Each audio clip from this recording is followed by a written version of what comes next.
কিয়ামতের ওই কঠিন ময়দানে 7 শ্রেণীর ব্যক্তিকে রব্বুল আলামিন তার আরশের নিচে ছায়া দিবেন।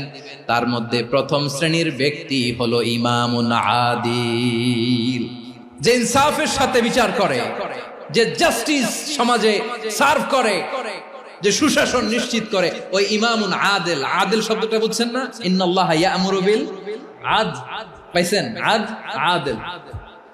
7 শ্রেণীর ব্যক্তিকে আল্লাহ তাআলা সুশীতল আরশের নিচে ছায়া দিবেন, যেদিন তার দেয়া ছায়া ছাড়া কোনো ছায়া থাকবে না।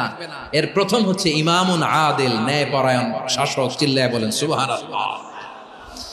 আবার বিশ্বনবী বললেন, ইন্নাল মুকসিতিনা ইনদাল্লাহি আলা মানাবিরা মিন নূর আন ইয়ামিনির রহমান। কিয়ামতের দিন যারা ন্যায় পরায়ণ হিসেবে আল্লাহর সামনে দাঁড়াবে, কিয়ামতের দিন রব্বুল আলামিন তার আরশের ডান দিকে ওই ন্যায় পরায়ণ লোকদের জন্য আরশের ডান দিকে একটা